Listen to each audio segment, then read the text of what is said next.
What the big reveal of Football Manager 2024 showed us was that the work in progress tactics screen looks pretty similar to the FM23 one. So I can go back to FM23 today and show you a tactic fix that's going to help you out in FM24 and give you the best possible start.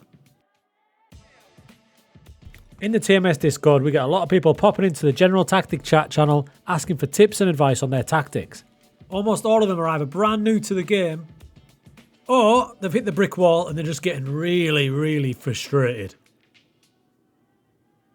Now, what a lot of these tactics have in common is an over-reliance on team instructions. They seem to be clicking absolutely everything. It's no exaggeration to say that you'll see a lot of tactics that look like that, and a lot of them are downloaded from YouTube or websites, whatever. But having said all that, you can have a lot of team instructions if you know what they do and how they work together. The problem is, people new to the game don't really see that, so they just click. By the way, this is one of my tactics, and there's quite a lot down there, but I've been playing this game since Championship Manager 90.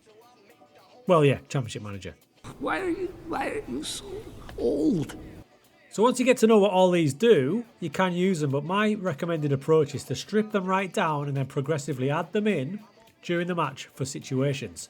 At this point, speaking of FM24 folks, if you get yourself over to this link here, we've posted it in the community tab of the YouTube page. You can see we've got a discount for you for Football Manager 24. Click on that, add in the coupon TMSFM, and you'll get some bumper savings off FM24. The link to that is down below in the video description as well.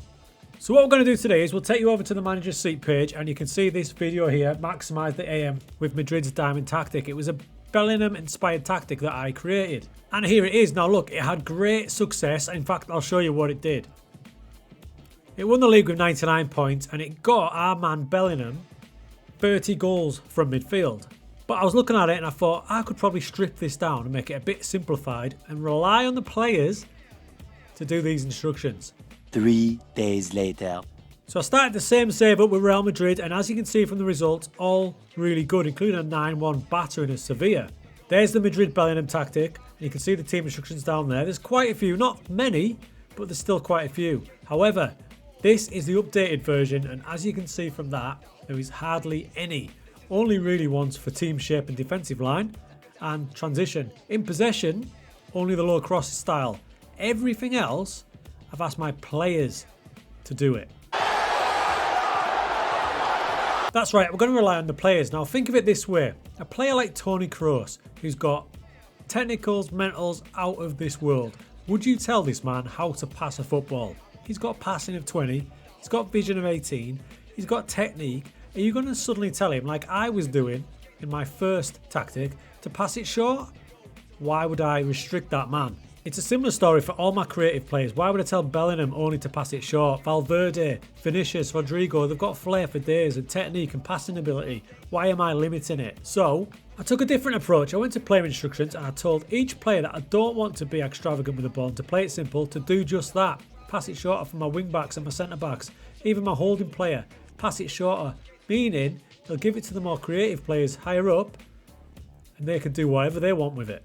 I could take this a step further. If you look at some of the other in possession instructions, such as be more expressive, that can be a risky manoeuvre. We could be asking players such as Mendy or the centre backs to do things they wouldn't normally do. So stripping that back and then asking the players who have that capability to do that, such as Bellingham, such as Rodrigo and Vinicius, with a take more risks player instruction, will take care of that team instruction.